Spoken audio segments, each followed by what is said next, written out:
what has happened is we have changed as a species, but we haven't really woken up and celebrated that or done much with that. But what has occurred in most of our lifetimes, I mean, depending on I don't know the demographic of the listeners, but I would think most are remember the internet in some way or another coming. And this going from that there was a scarcity in information and a scarcity in people to just having this abundance available to us.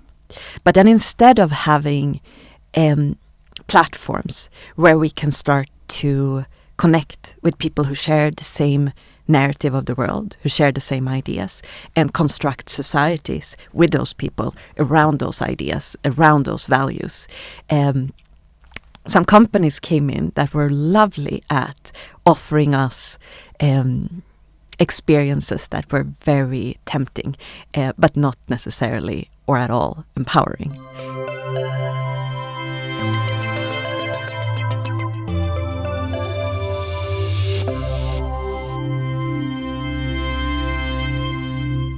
Welcome to Mind the Shift, a podcast about a shifting world and shifting minds. I am Anders Bolling. We have touched on the concept of nation states and governance several times during this season of the podcast. Like every part of our societal construct, the nation and its governance is an idea, but we're so used to it that we perceive it as almost nature-given. But when you think of it, it's obvious that borders have come and gone and changed, and small-scale cross-border interaction as well as large-scale global cooperation show that things can be dealt with just fine on all kinds of geographical levels. And why not different practical and technical levels as well. I used to think that it was cool to compare the numbers of countries that I and others had been to. Today, I'm less impressed. One of my favorite apps is Google Earth, where you can fly virtually over the surface of our beautiful planet, and it looks just like when you fly over it in a real airplane. No borders to be seen, just sea, land, rivers, mountains, and settlements where people live. My guest today is Corin Ism. I have read and listened to some of her ideas lately, and it's great stuff, I can assure you, and I'm really excited to dive deeper. Corin is what you might call a governance inventor. She's the co-founder of Future of Governance agency, Foga, an agency that brings, as it says, power literacy to the public and its institutions. She's a faculty at Singularity University, the chair of Effective Altruism's Swedish branch, and director of research at BitNation, a borderless digital nation and citizenship. She used to be the executive director of Global Challenges Foundation. Corin Ism is also co-author of the book How to Rule a World, a guide to the established and emerging tools for power and governance in the 21st century. Welcome to Mind the Shift, Corin. Thank you very much. About a year ago, you spent a whole month at a very high altitude, 4,200 meters high up in the Himalayas, in an extreme environment, and it was a simulation of the planet Mars. Yeah. Now, that sounds really like science fiction. Tell us more. How was that, and what were you trying to find out there? So, I think when you think about governance, it's very easy when you apply it to our planet, to Earth, to very quickly get bogged down by the complexity of the structures that are in place right now. But at the same time, we have this red, still very much unexplored planet. And so the idea with exploring governance, which essentially is the architecture for power, in a place that is that much of a clean slate, that was the interest for me. And that was the reason that this is something that I've invested quite a lot of time into, both exploring and then physically being there and trying to see what kind of governance becomes possible when you are dealing with such scarcity, essentially. And so the entire project, this was the first out of what will be several attempts or several simulations. So the next step is actually going to Mars. There are some steps in between, but Okay. yeah, that is definitely on the map. But what we are applying, or what I think is a very interesting model to explore, is Elinor Ostrom's design principles for how to govern commons. So that's quite a stark contrast to the quite military ways to go about hierarchy and organization of a society, which there is definitely a lot of traction for just taking that kind of more military model and applying that. And of course, there are many interests that goes into how to govern the actual other celestial bodies than Mars. We currently have a treaty in place that is very idealistic, and that has been, it's called the Outer Space Treaty, and that has been in place since the You have late that 60s. at Foga, you mean? The whole world. Oh, the whole world has we it. as a collective have okay, it. we have it. We have it. It's 17 articles that are, they state, among other things, that any resource that is claimed or any knowledge that is mined cannot be just the property of a certain company or a certain nation state, but must come all of humanity to must be useful, must to be the made benefit useful, of everybody. to the benefit of all. Okay, yeah. And then we have a lot of new national legislation that is being passed that very much it doesn't override it because it's just national, and this is an international agreement. But the new articles that are being passed on a national level definitely have much more of a what can we commodify kind of angle. Well, So, it yeah. sounds kind of self-evident that the space, to the extent that we're going to explore the space and other planets, that it can't be national or even, the EU or the UN. It has to be some kind of global governance. That's just spontaneously. I think that sounds pretty self-evident, but. Yeah, and I think what you just touched upon is so crucial, because that is the reaction, I think, of everyone you talk to. Like, every person on the street can look up at the moon and be like, this. We're not going to go up there and draw some lines in the sand, or it doesn't feel right, and it doesn't feel reasonable. But that is pretty much what is currently happening still. So if we're not vigilant, and if we don't actively advocate, as in every case that has to do with power, if we don't actively fight to get it will be, as it seems like right now, a replication of what we have right now. That's a bit gloomy to think that way. Yeah, I think it's strange enough that these superpowers are trying to divide the Antarctica between them. Yeah. Because there's nothing. Of course, there are resources. That's why. Of course, minerals and things somewhere beneath the ice. But nobody lives there. It's just penguins. It seems really, really old school. It's. I don't like it.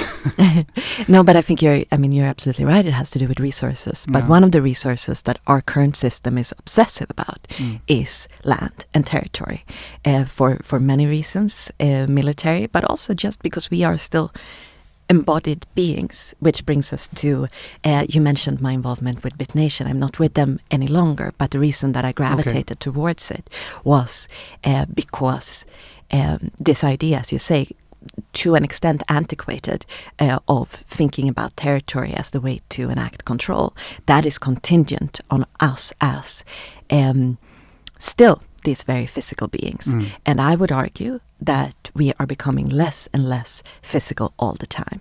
And that is something that also COVID sped up now, but that was underway regardless for a long time.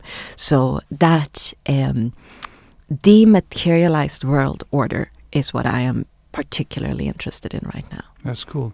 Yeah. Do you think that because I myself I have this idea that, or I'm convinced that the fact that the world is integrated in a way that it has never been before in history has large implications for all kinds of things. And do you think that might speed up a notion among people that maybe territory isn't that important, because we can obviously see everyone that we are integrated and we are connected, because thanks to the internet we know in real time what is happening on the other side of the planet immediately. So Do you agree with that? Oh yeah, for sure.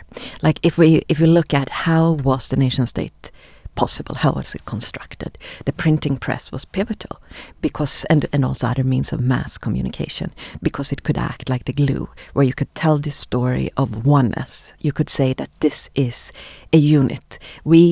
Inside of these borders, it doesn't matter how different our actual lives are, we're still going to tell this story of that we belong together. Mm-hmm. And language, of course, was key in that too, but in one language telling one story about us being a unity. Mm. And then we have the internet that's like the glue. Yeah. That's the solvent to this glue. So if the printing press was the glue that made the nation state possible, the internet is the solvent to that glue. And I think in the current iteration that we experience the internet, it's so far from the potential that the internet has, and something that will likely help us come much further in the potential, in realizing the potential, is immediate translation algorithms. Because people are still consuming news and still consuming the narration of the story of the world through, to a large extent, their own language, their mother tongue in one way or another. But when we can read a Chinese outlet as easily and as nuanced as we can read something in whatever language we're currently digesting, and then things will really be interesting, because then we can also really learn, like we can connect without language. Essentially, it's the fall of the Tower of Babel, and we're that is so within grasp. It's maybe within our lifetimes. Oh, for sure, absolutely. Like I think many algorithms we have quite a lot of uncertainty when they will reach a certain goal. We are wrong constantly, or trying to assess the trajectory of the deep learning algorithms has proven to be very difficult. But when it comes specifically to the immediacy of translation algorithms, I don't think that 10-15 years is... Like by then, you and I will be able to have like a little, like in the Hitchhiker's Guide to the Galaxy, the bubblefish. Sorry, I haven't read that, but I've heard about that bubblefish. Yeah. Bubblefish, yeah. That's the name of a website, isn't it? I'm sure. I remember that it was Alta Vista's first translation was called Bubblefish. Oh, but the idea is that you have something in your ear, so you can understand everyone, and they cannot understand you. That's fantastic. Well, I think the translation apps that exist, I mean, Google Translate, for instance, is some kind of an embryo to this. They're getting better all the time, and I use them, and I think I haven't used them on Chinese, but on 6 or 7 languages. I mean, actively. Yeah. Even in my work as a journalist, I've used it, and of course you have to be cautious that the translation might not be exactly accurate, but it helps you to kind of understand what they're talking about. And so you're probably right. Okay, back to Mars. Or the Himalayas. Yeah. You were up there for a month, and you didn't dive into how it was physically. What did you? Were there hardships? Yeah, I mean, it was horrible. I didn't like it whatsoever. No, I've never felt as grateful for Earth as after this, for sure. Like it was. Were you living in a bubble of some kind? Or? Yeah. So I mean, you could call it like that. It's more or less like glamping or something like that. You know, it's. But the reality of it is, you also. You pretend, but quite seriously. So you talk about the Earth in past tense. You really commit to whatever the protocol is, to like what you do in a day. So you really try to get us deep into what it would be like to leave this beautiful planet that we have behind and live in something that is so scarce. And but you were a group of people who lived there together. And tried to from scratch build some kind of constitution, some kind of rules. We did, exactly. And that's what you did. Yeah. And so we built it in the pre-simulation, and we used the applicable parts of Ostrom's design principles. So graduated sanctions, for example, like how do you put one person in charge to be sort of the police of this kind of venture? Or do you rather try a distributed system where everyone is in charge of trying to course correct each other? Yeah. And that really brings into question like how our punitive systems work. Like why are we in a habit of penalizing one another? And the idea with Ostrom's the core of her work has a lot to do with that if you are bought into the process of why certain rules are in place, and if you believe in them, and if you have a shared goal, and if you believe that the distribution of resources and the rules in place are just, and that they're justified, and that you think that they are, that you're bought into the idea essentially, then you will be, you will want to follow them. So it challenges the idea that people are have to have someone else tell them what to do, and then using force to make sure that people comply. So it's much more empowering than that. And I do believe that that system is not all used. I mean, you can use different terminology for it, but this idea that people are actually able to both come up with really good rules and follow them. I think that is a realization that more and more of us will come to as the existing systems fail us. For the ones of us who come from fairly well-functioning states, this can be more of a cognitive shift to start to think about concepts like mutual aid and concepts of peer-to-peer societies, because there isn't that strong a need. But if you are in a badly governed state, or if you have experiences with failing currencies, and if you have seen how fragile central governance systems can be, then there is a much more obvious case to be made for something that is less fragile and more sustainable and contingent on people's care for one another, rather than people's more blind trust in some kind of authority. That sounds a lot better in my ears. Comes to mind two expressions. One is a little gloomy perhaps, and is connected to the old matrix, and the other one is newer. The first one I'm thinking of is tragedy of the commons. And the other one is wisdom of the crowd.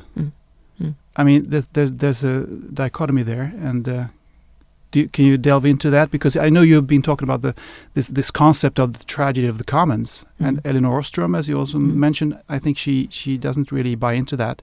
She has some other ideas about the commons and how we can all decide on things collectively in a better way. Exactly. I mean, she went about to say, okay, so we have this mention of the tragedy of the commons, but is it actual?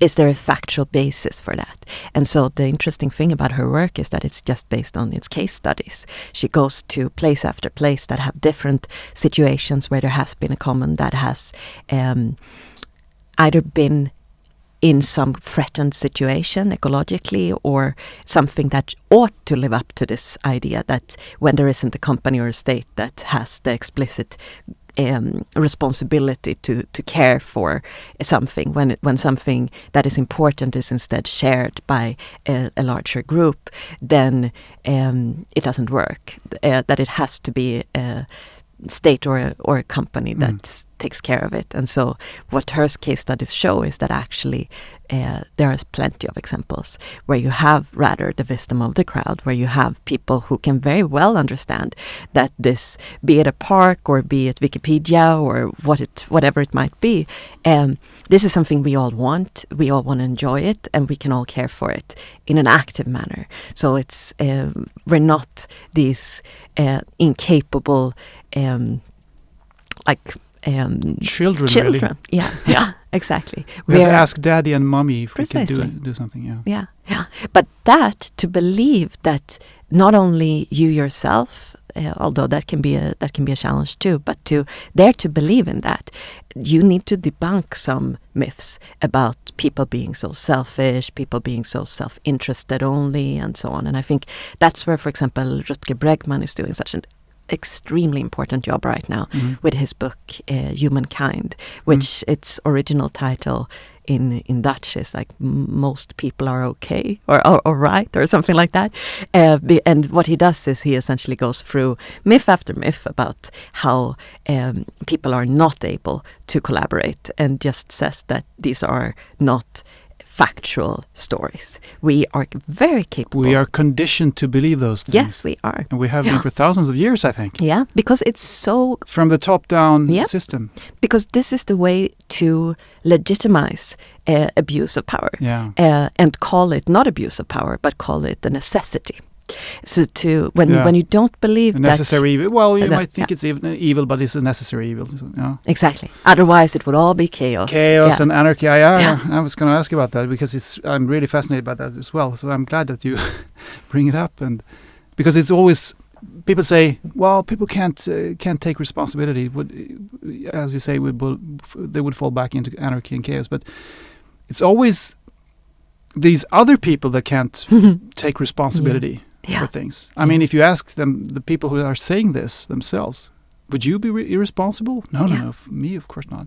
Exactly. And my neighbors, no, they're good. And my family, no, but everybody else. Yeah. It's like universal basic income. When people are asked, what would you do if the pressure of making ends meet was taken away from you? What would you do with that? Then people say, oh, wow, yeah, okay, so I would start this thing, and I've been wanting to do this forever, and I would learn this, and but what would everyone else do? And then people say, well, other people couldn't handle it. It's like, well, where are they? It's ridiculous. Yeah. When you start thinking about it, it's really ridiculous. It's just I don't know, it's a mental construct. Yes, and someone, or rather leaderships all over the world throughout history have benefited tremendously from that. It is when we start to trust each other, it's like Plato wrote about this, that the biggest threat you could have for anyone who's going after some kind of oppressive position is people who are deeply bonded and who love each other and who care for each other. That's the truly, that's the challenger. Wow. And now is the time in history when we have the possibility of utilizing this power of the wisdom of the crowd. Yeah. It hasn't been possible before because we haven't been able to connect that effectively. Yeah. So now is the time to challenge the old order. It certainly is. Yeah. It is. And it is such a beautiful moment in time. And I think that is, it can be very lost if you just watch the news cycle. And what sometimes, and that's also why me and Dr. Julian Lair have written this book, has to do with essentially sort of encouraging people sometimes to turn off the news and turn on their own world construction mode. So sort of instead of seeing these gloomy tendencies and trends and events, take a step back, think about what's important to you and to the people that you care about, and how you can construct that in a way that is as strong and as fun as possible, and then go about doing that. Yeah. That's the way to be an informed citizen, not to follow whatever is the latest conflict. It's being constructive. No, so they are just snippets of the reality that happen to be dramatic. Exactly. It's like the don't argue, build. Yeah. Don't argue, build. Beautiful. Yeah, I'm a journalist myself, but I recommend people to cut down a little bit on news consumption because it's not good for you if you watch the news 24/7. Of course, it's good to know some of the things that are happening that are the narrative of what is happening. But it's also, I think we can challenge the idea of because I think some of us watch the news almost like it's our duty, like we feel bad or we feel that we're not informed enough if we're not watching. But the question is, what is your obligation as a citizen, and who are you obliged to? Because it's one of the feelings that I have encountered in way too many rooms, like places where you would think that everyone just feels they know what's going on, is that people have this guilty conscience feeling, I really ought to know this. Like, I don't completely know what's going on. Like, whether it's I don't understand the digital world, or I don't know that much about the world order, or I don't understand the economic system. A lot of people, I think it's hard to find someone who doesn't feel that way. And they beat up themselves because they don't know these things. And that is so disempowering, like to be in that state. Yeah. Whereas it's... Does this even go for decision makers? Absolutely, especially when it comes to technology, especially when it comes to what is already forming as a digital order. And then we're back to the idea with the digital jurisdictions, which is, I think, something that is currently so neglected, but is under... it's taking over more and more of our lives. Yeah. And so what I would call a digital jurisdiction currently is a jurisdiction, to start with that word, is a place where you have rules in place and you have a way to enforce those rules. So currently most of our jurisdictions are, they're following the borders of the states in the world. Precisely. But when we go into our cyberspace, when we go into the all the places that we spend so much time, be it on Zoom or on Facebook or whatever it might be, we are actually entering into a sphere where you have rules and you have ways to enforce those rules. So it's whether or not Instagram decides to show you pictures in this order or that order. It's whether Twitter allows you to write this many characters or that many characters. All of that is rules, and there is a way to enforce it. But they're not enforced the way rules are enforced in our physical world with violence or the monopoly of violence, which is underpinning the nation-state construct. Instead, it's enforced with automation. So it's automated compliance. If you want to write 1,000 words in your little Twitter window, you can't. And that's brilliant. It means that we can suddenly turn enforcement into the same kind of enforcement that we have for natural laws. That is just, you have no choice but to do exactly what the programmer intended for you to do. And then if you want to change that rule, if you think it's a lousy idea to just be able to write 240 characters on Twitter, you can join forces with other Twitter users, perhaps, and or how do you do that? Exactly. There is no due process. There is no due process. There are no general rules for how to change rules in that world. Precisely. And even if you are the most subscribed to influencer on a certain platform, it doesn't give you any more leverage to have anything to do with not electing the leadership and not changing the rules in any way. You can see how many YouTube creators are super frustrated with the rules, but there is no way to impact it. The entire digital space is a dictatorship, or like 4 dictatorships. Yeah. 4 dictatorships? Yeah, I mean they're the big companies. The 4 big ones, okay. Yeah. Because if you look at the ownership, like it comes back to Alphabet, that owns all of Google services and YouTube and so on, and you have Facebook's ownership cluster, and and Microsoft's, and these are, as in the corporate world in general, the ideals of democracy that we have talked so much about during the last couple of centuries and been so enamored with. We never translated that into the culture and the world of business. There we have a completely different set of expectations for what is supposed to deliver us a quality world.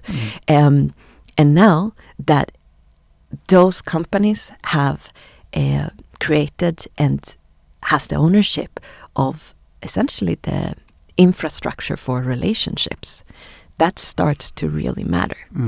That's true. Well, these are big questions. I want to ask so much about the book. So let's go back to this book. You have already started to talking about what it contains.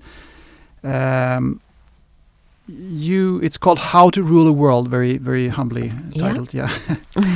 And it's it's coming out. You mentioned that I think soon, beginning of next year. Or Yeah, we're seeing it's. We're waiting for the timing with COVID a little bit. Yeah. So we'll see exactly when, but you can already sort of pre-order and things like that. Maybe you didn't mention it. I maybe we talked about it before. I think so. So the listeners are a bit confused. But anyway, so it's coming out soon, and you've written it together with Julian Lair. Yeah. And I can say that it contains practically everything that I'd like to ask you about today, judging by a table of contents that I've seen. And frankly, at least half of the things that I'm thinking about all the time, the stuff in this world that I'm thinking about. So it's really big. It's amazing. So I guess it's a bit funny to ask you, as one question, tell us about the book. But maybe, I mean, you've already been diving a little bit into the details here, but maybe you can just firstly give a brief overview of the book. What's the general purpose of this book that you're... The purpose is empowerment. The purpose is to say, okay, so if we step away from the news cycle for a moment and we instead say, okay, what's the underpinning? What's what's happening here? Not how many seats are in a certain parliament, but what are the tools that we have employed to build the world as we currently know it? What are the core tools? And so the first part of the book is the 30 established tools. From, we touched upon the monopoly of violence, binding agreements, like what are the building blocks? Because a lot of the building blocks we have are brilliant and they were hard earned, and they were, governance innovation is a field of innovation like any other field. It's just way bloodier when it comes to how we implement new ideas, because when it comes to power, people don't like to give it up. So it's not like, I have a new vacuum, let's trade up to this new kind of vacuum. No, when you have a new governance system, people have had to sacrifice immensely to get those things in place. So first taking stock at what are the tools that have been used so far. And you list 30 tools. Yeah. So how did you come up with 30? The number 30. I mean, we could have, of course, gone more granular, but we were looking for things that were on a similar order of magnitude. Okay. So things that really are game changers. And some of them, I think, are very known. Everyone knows what tax is, for example, the idea of taxation or voting. But other things often are overlooked for how crucial they have been to our civilization. Registers, I would say, that's interesting. You never think of those as important. No, exactly. But the very first human writing that was ever found wasn't this like beautiful epic poem or anything like that. It was a ownership register and a register of who owes what to whom. And that's because it's the map of society.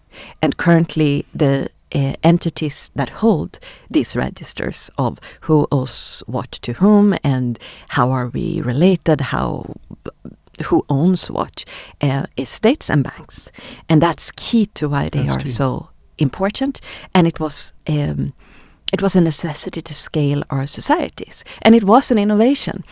Like, hey, we can write down things. And when we start to write these things down, we can also start to transact with people we don't trust, because we trust the middleman. We trust the person or the entity that holds this register.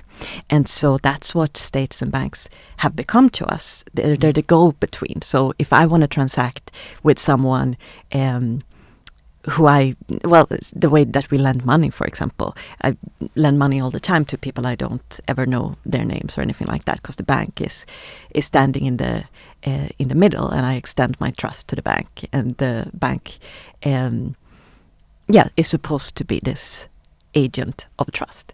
And so this is a system that helped us scale societies, because we didn't have to trust strangers. We could trust these middlemen. But then, of course, 2008 and many other instances, that trust has been breached and challenged over and over again. Like, to what extent can we trust these men, these intermediaries? And that's where, of course, the blockchain is so interesting. The cryptocurrencies. Exactly. Yeah, because this is another way of holding a register. So blockchains, to me, and I would say that's not a contentious idea, is the biggest update that we have had to registers in like 2,500 years. Yeah. And registers are so that's the beauty of it also. When you said earlier that now we have the technology to actually organize societies in another way, that's why they're so key. And sure, it's very volatile, the currencies that have been built on these blockchains, but that's very reasonable considering it's a suggestion of a new way of doing something we've been doing in another way for thousands of years. So do you think that the cryptocurrencies like Bitcoin and others are some kind of an intermediate step towards a world where we might not need money at all? Is that something you envisage, or do you think that far? So I think money gets a bad reputation sometimes. Okay. And the origin of money is so interesting. It seems we don't really know, do we? No. How it all started. No. We know that it's very unlikely to have started as something that followed on a barter society. That seems to be a myth, at least, the whole barter society idea. And we think that it has to do with conflict. Like when people started if you and I trust each other and you do something for me and I do something for you, it doesn't matter if it's not exactly the same thing because we have a general good vibe between us, and that's fine. But then when people have gotten into conflicts, then they're like, yeah, but you owe me this, and then it becomes important to be able to become as granular as you can with money. So it seems to have that as one possible origin story, that when people get in conflict, they want to be exact, and money allows you to become exact. Yeah. Another origin story has to do with being able to pay soldiers. So again, it's connected to conflict there as well, because but you don't think maybe it ever is going to disappear completely? I think our general sort of what we gravitate towards quite intuitively is a system of money that is IOUs, where we say, okay, I did this for you, you did this for me, and we keep sort of a loose ledger in the backs of our minds. And so I think systems like that, but scaled, could be extremely interesting, where it's not money as we currently know it. Oh, there is a graph that's just amazing that I would urge anyone to look at. If you Google visual capitalist money, and then you can look at what money that's currently in the world, who has it, what it looks like, and there you will see something that I think shocks people, and that is how much of the money that is in motion is derivatives. And I remember when I was writing the chapter on money, and I was like, do I really have to explain? Can you just briefly just explain to the listeners what is a derivative? Briefly. Yeah. No, but a derivative, they've been, they're a financial product. They're sort of contract. They are a contract of something that might happen in the future. So you could say, if I would love for an artist, I would like to see an artist in Stockholm, but I won't be here, so I can't stand in line to get that ticket. And we're not completely sure because of Corona if the artist is going to come here and so on. Yeah. So you and I make a deal where we say, if this thing happens in the future, if this artist comes, then you're going to be in line and you're going to get a ticket for me. And then we make, because we don't know exactly what the ticket price will be for that, so we make a deal that it's probably going to be something like this. And then I take the risk that maybe the ticket price will be lower, and then you make some money, and you take the risk and you do the labor of standing in line and doing all these things for me. That would be a derivative. The deal that we have between us, that would be a derivative called a future. And then there are a couple of different versions. But I think the calculated risk. Calculated risk, yeah. And so the whole derivative market it's about that you start selling those papers. So someone says, okay, what is the risk of this artist not coming, and then you start to you create a market for those papers. And that is, shockingly enough, just this vast part of all the money that is going around, that is those kind of papers. And that might sound like a silly example with like a concert, but people are making derivatives about all kinds of things. And the most famous one, of course, is the housing market, where you... before 2008 crash. Precisely, and still... and still is. Well, we've seen the film Big Short. Big Short, yeah. There you learn some things about those things, and it shows to me that I've been pondering money quite a bit lately, actually, because it's such a strange concept. It's because it is nothing. It's, in a way, it is nothing, and it's everything. It's a kind of energy. It is a social construct, and I think sometimes when we talk, it doesn't correspond to anything concrete. No. Not anymore. If it ever has, I mean, it used to correspond to some amount of gold or so. But I mean, even then, the price of gold was set, of course, in a non-natural way. So I mean, it's never been really concrete. Exactly. And I think you touch upon something really interesting there, because some people say, since we decoupled money from gold, now it's just nothing or whatever. But as you say, gold was also nothing. Like, what is gold? It's just something that shimmers. You set a price on something, and it's who sets the price, and because of what, and on what grounds? Yeah. Is it because it's practical use? No, not particularly practical. I mean, you can make nice bracelets out of gold, but what else? I mean, it's really... very, very elusive. It is, if that's the word. It absolutely is. It is a social construction, and I think sometimes that word, that concept of social construction, people tend to throw in just a social construction, only a social construction, as if social constructions were in some way weak, or that money is nothing and things like that. But a social construction is pretty much the hardest thing that you can ever imagine building. It means that you have enough people, you have a critical mass of people who believe in the same thing at the same time. And that is hard to achieve. Like, as any marketer would tell anyone, because obviously, I could start now. Currently, it would be illegal for anyone that's not a state to mint money, but I could start to trade like this a pen that I have in front of me and say, this is the new kind of currency. That would work perfectly, except I would have to get everyone to believe that. And so what our current system has achieved is sustained belief. It's a belief system. It is a belief system. And the thing that's interesting about the US dollar is that, unlike many, because the average shelf life of a currency, do you want to guess how long it is before belief collapses? I wouldn't have the faintest idea, really, but probably quite a few years since you're asking. It's very short. It's 30 years. 30 years. Okay. About That's 30 years. And then the on average, that's when throughout history. So it's the ones that we have some kind of record. Okay. Of course, most of history remains unrecorded. But like for the Zimbabwe dollar or whatever. Yeah, they come up, and then to sustain belief is so hard. Yeah. And so the US dollar has been an anomaly in that sense. Yeah. And because everybody trusts the United States to keep steaming, keep producing, and now we have many other states that are pinning their currencies to the dollar, and we have cryptocurrencies, stable coins, all kinds of so the dollar lives its life of its own.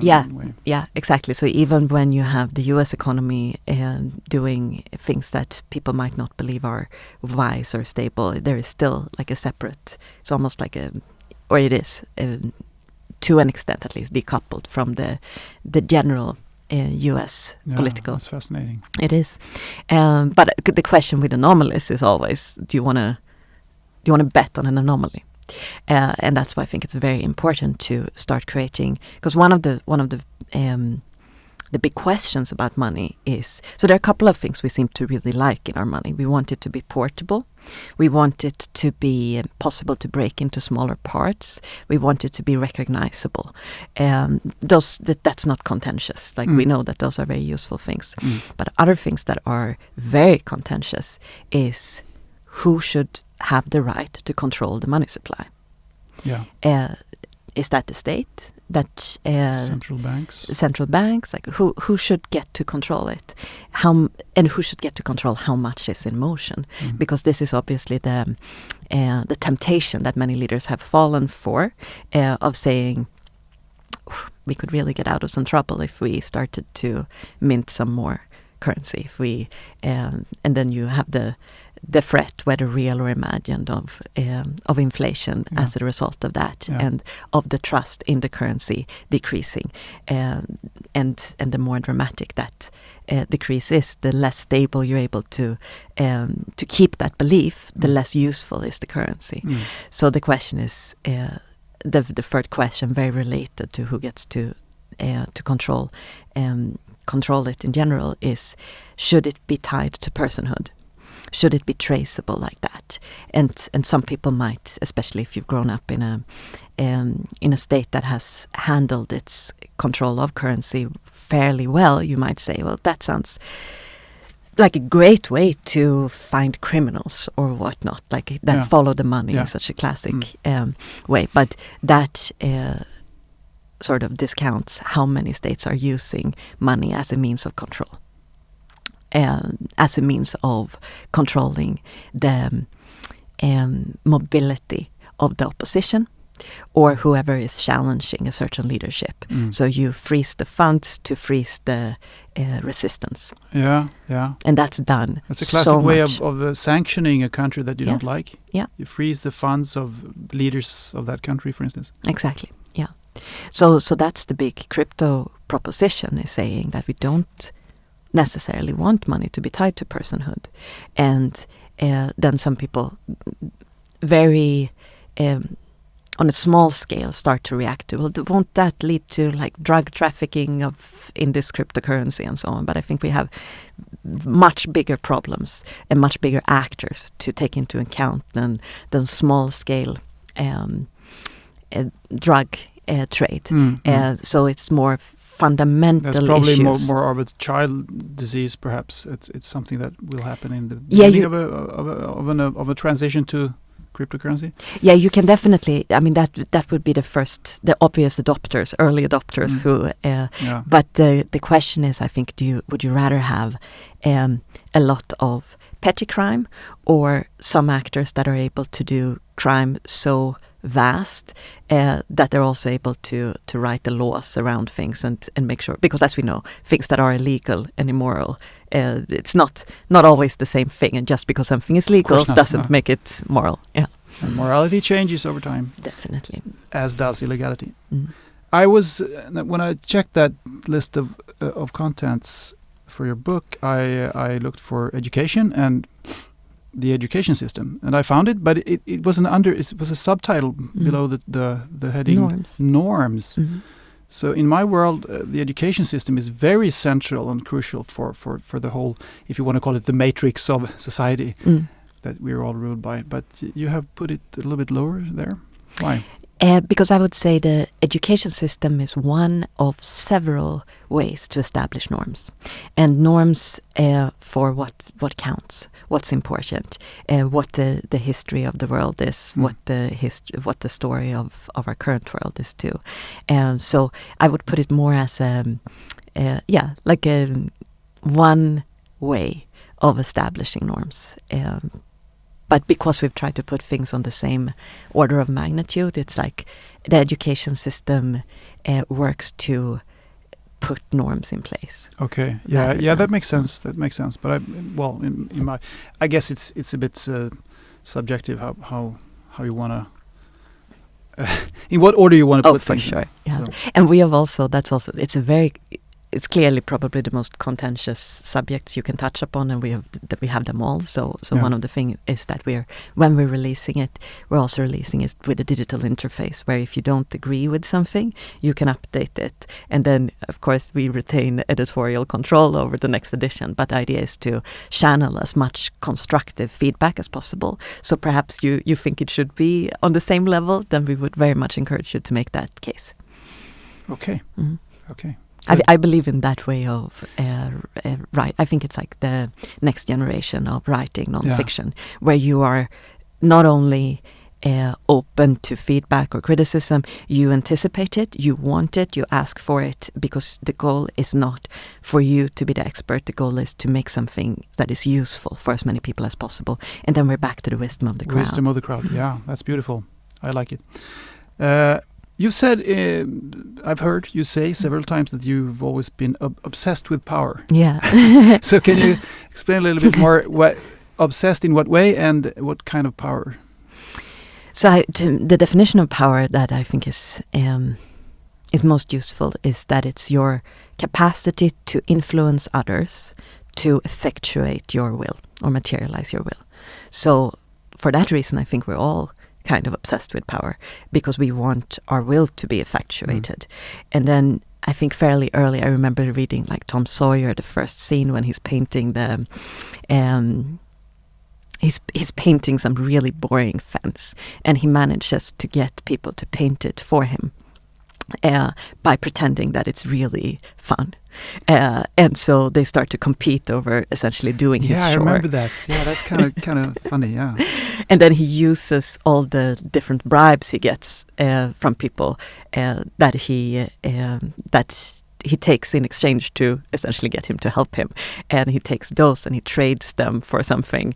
And it was just so fascinating to me to see these examples of how do you exact influence and so on. And then, I mean, I could go deep into why I'm so fascinated with it. But I think what I came to realize not super late, but fairly late in all the things that I've done in my life is that you can spend your time working on any kind of symptom of what is essentially a system for power, and you will keep sort of trying to empty a boat that is leaking. It's a Sisyphus task unless you start to attack the root cause, which is the way a certain system is designed when it comes to who gets to make and enforce which decisions in what way during what circumstances. Yeah. So it sort of led me to stop working on. So I mean, I was very active in the. I both worked within religion and gender and sexuality and all kinds of things that you might think are unrelated, but nothing is unrelated from power. No. So it's power is at the core of all these aspects of life. Yeah, it really is. Okay. Yeah. So I think it just over time I came to really it crystallized into now I want to work on the actual governance. Yeah. And you live a life where your kind of private life and your work life, if there is such a thing, go together. I mean, they are intertwined. Yeah. You're really, I mean, obsessed not only with power, but with trying to make the world a more interesting and better place for everyone. I think it's, I just love to do this kind of work, and it consumes me. And I don't think that there is any space for anything else. Of course, I have a lot of relationships with human beings, and I adore human beings. That's the sort of core of why I'm so interested in doing anything at all. But it's a matter of people who want to help me, who want to further this vision of along, and they're very welcome to be a part. But it's an overarching. Some ambitions can be all-consuming, and that can be more or less healthy. But I hope it's in a healthy way. Yeah. That's fantastic. So you talked about so many things and about your book, and it's of course the book encompasses most of what you're working with these days. Maybe you can delve a little bit more into this thing of digital jurisdictions and digital governance. Well, I don't know if you want to do that because sure. you have touched on it, but what is digital jurisdiction? And also automated compliance. You talked about that. Yeah. And you mentioned the example of us using these social media things, and we accept the rules that are set there. Yeah. And so absolutely. I guess those go together. Those they things. really do. Mm-hmm. I would say what has happened is we have changed as a species, but we haven't really woken up and celebrated that or done much with that. But what has occurred in most of our lifetimes, I mean, depending on I don't know the demographic of the listeners, but I would think most are remember the internet in some way or another coming. And this going from that there was a scarcity in information and a scarcity in people to just having this abundance available to us. But then instead of having platforms where we can start to connect with people who share the same narrative of the world, who share the same ideas, and construct societies with those people around those ideas, around those values. Some companies came in that were lovely at offering us experiences that were very tempting, but not necessarily or at all empowering. And so currently people are like angry with their own devices or talking about devices being distracting and not like sort of missing the point of that it's not the technology in itself, it's the current application. The current application that is not aligned, not trying to deliver us more satisfaction or freedom. That's not the purpose of any of these platforms because it's not the business model. And so what we need to do at this moment is essentially create platforms that are aligned with our goals. So if I want to be a more happy person or a more connected human with someone who feels deep fulfillment and purpose and solidarity with others, those need to be what the platforms are catering for. They are to gamify that experience for me instead of a experience where I'm trying to where someone is trying to retain me in a loop of endless scrolling for things that speak to the worst, not the best angels of my nature. So that shift needs to happen now. Because for every moment that we're spending on predatory platforms, the data about our behaviors is being gathered and then used against us to retain us further. And that brings us to what I think is going to be the tool that is on an equal level as the monopoly of violence has been for our society so far. And that is the asymmetry of prediction. And that means that sort of like if you're raising a child and you know sort of the patterns of this child, you can predict its behaviors. And the more you can predict someone's behaviors, the better you can control them. And that is happening with all of us. We're becoming predictable. And not just with which ad we're going to click on, but on a more granular level. And when we are so predictable that we have algorithms that know us better than we know ourselves, then what is the way out of a system like that? But that makes us sound like we're machines in a way. I mean, robots, flesh robots. I would argue that we are. We are reinforcement learners. I mean, you can always just step out of that. I think if you're aware what you're doing, and if you are complaining that it's taking too much of my time, it's just I hate these algorithms. I just get the same all the time. Then you can just stop, or no, can't you? I think that you can't. I think right now it's still fairly possible to stop, but the cost is high because, like we talked about before, these are the companies that are currently they have the infrastructure, they control the infrastructure for our relationships. So opting out of certain platforms is if all your friends are doing their birthday invitations on Facebook and inviting each other that way. If you're not on Facebook, people will forget about you to an extent at least. So it's like the social cost, I think, is way too high. We can't put on an individual to stand up to a system that has so much more data, and data is power to... well, that's true. Yeah, it makes sense. I understand what you're talking about there. Yeah.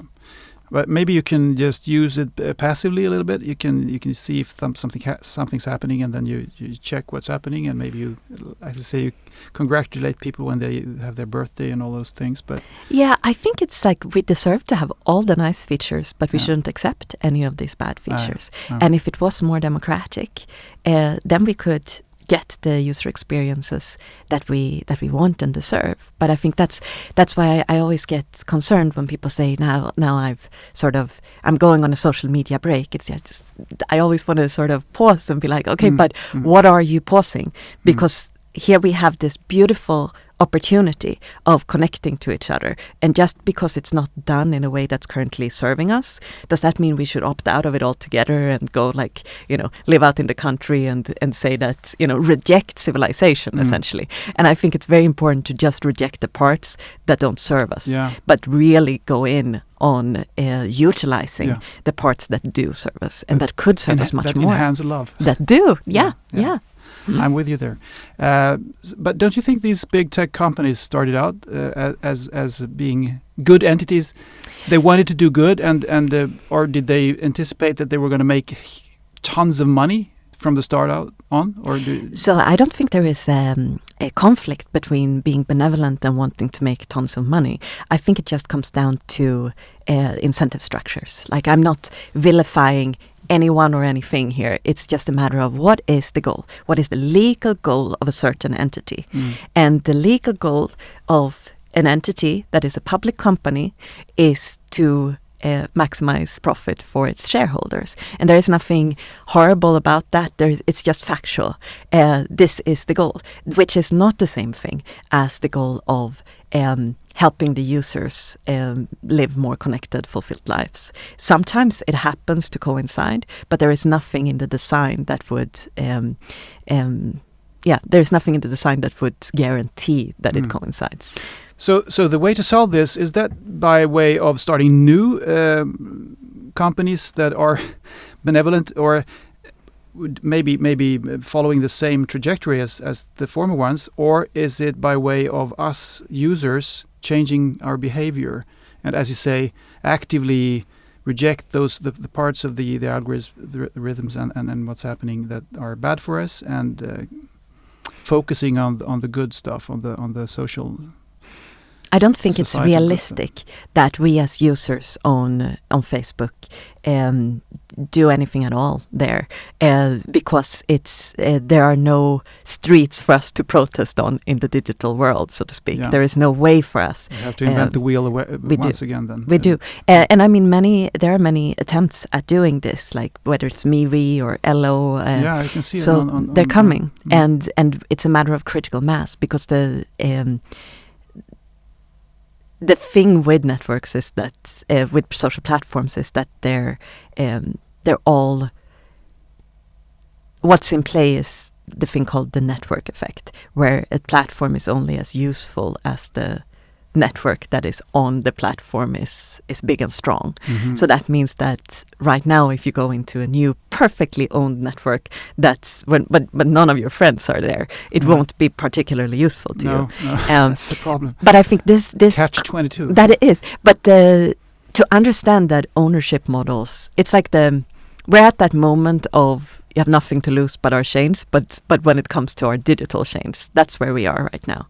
And so I think Nathan Schneider is a great thinker on this. He has a book that's called To Hack and to Own, which is about something called platform cooperativism, which looks at how can we actually be in control over our own meeting places.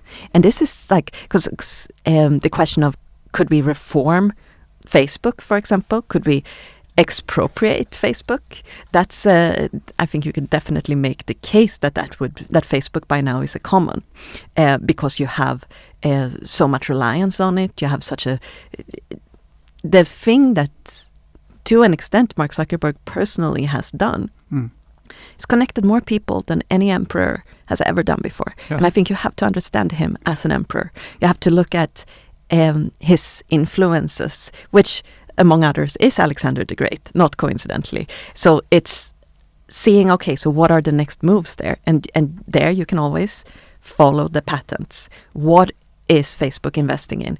And one of the things right now, of course, is AR, augmented reality, and VR, immersive experiences that will, if you have glasses, Facebook glasses on all the time, that allow you to, for example, control the facial expressions of the people you're seeing, which has already, like, that's possible now. Like, I can wear a pair of glasses so that you will smile when I look at you, really? Whether you do or not. Yeah, and that's ooh, that's yeah, eerie. That is eerie, and it's definitely, yeah, we go into that for a long time, but the core idea is that then you're going to have Facebook collect data on you constantly. Yeah.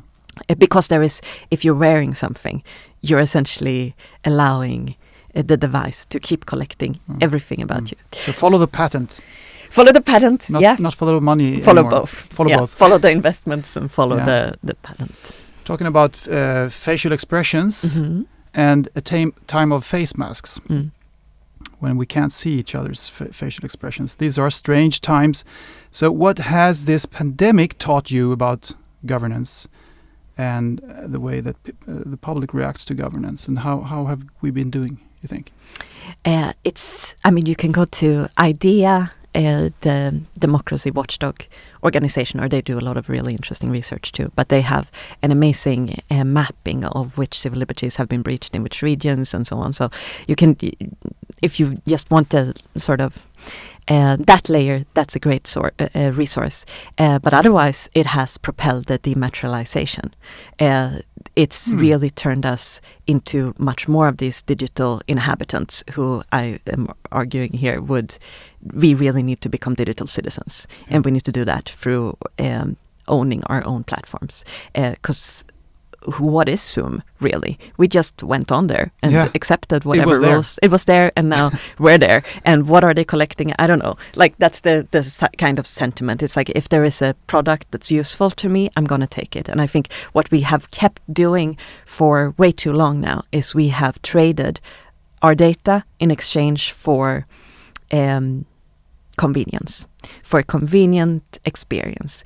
So we've made our lives smoother, and in the case of Corona, it was also we were just trying to solve a problem here and now, like right now. And every time that we do that and don't know where our data is ending up, we have to stop viewing data as something that has to do with privacy. Data has to do with power. Whoever you are giving your data to, you are becoming predictable for. So that I think is going to be, when we zoom out, the biggest thing that COVID probably has very clearly done, which is just how much time, which translates to how much data is given to certain entities, and how predictable we are becoming as a result. So I think that's a big one. What about the massiveness of data? Let's say that, because that's the thing. Let's say that there is everything there is to know about me and you and everybody on this earth is accessible somehow to every other person. So the complete, it's almost like the Akashic records, this spiritual idea that everything that is to know about everybody is available to anybody. Wouldn't that water down the risks of power abuse?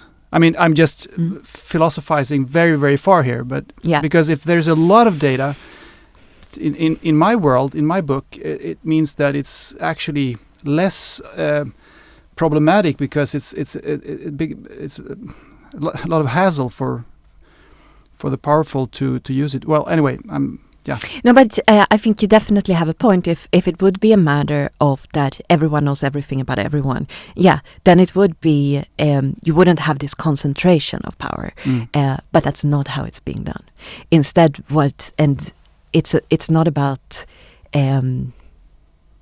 So when I say there is a new tool that is as strong as the monopoly of violence, it's the asymmetry of prediction, and that comes from the asymmetry of who has data on whom.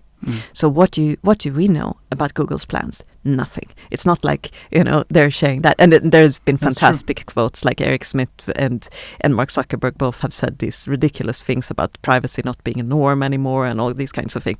All the while, their own way of conducting business and conducting life completely secret, is something completely exactly. So it's double standard, I call that. Yeah. Okay. This COVID-19 is something that's happening, and also here comes a question about the nation state, and which is part of this whole matrix thing that we're talking about. For a couple of years now, we've seen and been reading about street protests in a score of countries on every continent, actually, and they're continuing even through this pandemic. How do you assess the present turbulence in the world? Are the many uprisings and protests in the streets around the globe a sign that maybe at least parts of the old order are crumbling? Yeah, I think it's more than 100 countries in the last 3 years that have had Is that many? Streets. Yeah, and of course that's indicative of something. And I would say it's whether it's crumbling the existing world order, I think then we have to look at what part of the order, because there are certain parts. Early signs, yeah. I would say it's clear that there are other ways to construct societies. And it's clear that there are inconsistencies in what's happening, things that just don't make sense. Like, how much sense does it make that these fairly random territories in this world is handling the same disease so differently? Yeah. Like, why are we listening to, fine if it has to do with the strength of the healthcare system only, but it clearly doesn't. It has to do with all kinds of random things.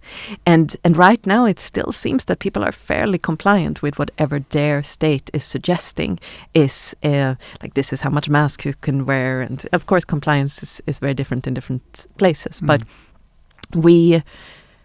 this doesn't make sense. Like, it's a global problem and we're trying to solve it with these national measures. And I think what people might be getting right now on different levels of sort of understanding, but is that problems are different and they need to be handled on different levels that fit them. So what parts of our lives should be handled on a global level and what parts should be handled on a national level? Are there any at all that should be handled on a national level? What is a national level? What is that random layer where we say that everyone within this territory, those are the people I should feel most loyal towards? Like, how much sense that does to young people make? less and less, I would say. Less and less, yeah. And you can see this, do you identify as a global citizen surveys, and they're very interesting because it's not necessarily the places you would think that where a lot of people are saying, no, I'm a global citizen rather than a Nigerian citizen, for example. So that's one of the for countries. Instance, Nigeria, where people say this? A lot of people say global citizen there, and so what should be on a global level, what should be on a national level, and what can be at a local level, and at an extremely local level, like a tailored, this is on my community level, and this is where there are projects, and I don't know how they're going to play out, but I think they're extremely interesting on an idea level, like region villages, for example, that have to do with creating an automated micro-society, sort of like a eco-village. Sometimes it's called the Tesla of eco-villages, because it's all the hippie fun, but none of that labor that collapsed so many hippies' dreams, who were urban intellectuals who tried to live rural lives that were actually quite laborsome and required a lot of skills that people didn't have. So this is a much more, I think, realistic version where you're saying we want a lot of the things to be super local. We want the food production to be as local as possible. We want the production through 3D printers. We could have the production of a lot of our everyday things be on a very, very local level. We don't have to be as dependent on long supply chains. And then we want some things that have to do with the global catastrophic risks that could ruin all the fun. We want that to be separate, and we want that to be handled in a sound scientific way. So sort of like in the Netherlands, for example, you have had for hundreds of years this existential threat of the water coming in. And so what they have is a system with water boards that are separate from the political system, that is just about handling the existential threat of water. And that's the kind of system I think many would be interested in. And they consist of people from different parts of society? Yeah, I mean, it's very expert driven, but it's not... and it is a democracy. You do vote for your representatives, but it is not, you can't politicize water. And I don't think you should be able to politicize any of the global catastrophic risks. It's like that has to be, that's the essential. We can fight about everything, but whether or not the civilization continues on, whether or not our species is here, to me, that's too important to make into... like a bargaining chip to get into office. Yeah. Well, let's touch this on. It's connected to what we started talking about, colonizing other planets and going out into space. It's the same thing, really. Yeah. So these are amazing issues here. I want to finally just touch on a more philosophical, spiritual thing, maybe. depending on how you see it. What about the very nature of humans? Because you are, I mean, at the very core of your ideas about governance are the very properties of ourselves. You're talking a lot about agency, of course, the agency of individuals and emancipation, liberation. And some still tend to think that as we talked about before, that people can't rule themselves. But do you think that we are, as a species, evolving? That this is the period in history where we finally have the capability to emancipate, not just because of the internet, but because we have evolved? Or do you think that we are essentially Stone Age creatures that happen to have this advanced technology, or does it go together, so to speak? Are we evolving, and are we continuing to evolve, do you think? I think I'm someone else when I have access to Wikipedia than I would be without it. I would say that mine and many other people's usage of devices is actually change in our bodies. That my body doesn't stop in my hand, it stops in the device I'm holding. And for that reason, we are, I think, different. We are different not because the internet exists outside of us, but because it's a part of us. And how that changes our capacity to feel empathy, how we can feel as close to someone on the other side of the world. That is a new feature of this species, of this human feature, of this human species and the elements that go into being human.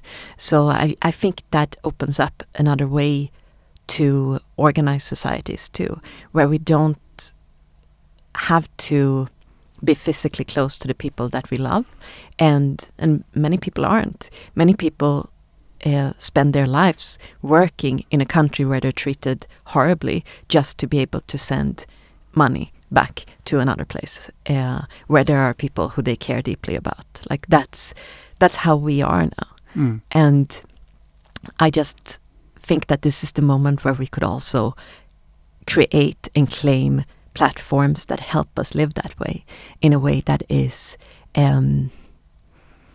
more just than what we have now, where when you are born, you get a lottery ticket, and that's the passport that you happen to be assigned at birth. And if that was a good lottery ticket, good for you. That's going to affect your life more than what gender you're born in or assigned, or any other circumstance. Wonderful. So where can the listeners now check out your work and your ideas, and also share their ideas with you? I think either my own website, corinism.com, so I spell Karin with a C, or thefoga.org. That would be the best place. Thefoga.org. Yeah. Okay, perfect. Corin Ism, it's been an education, and thank you so much for being a guest on the show. Thank you very much.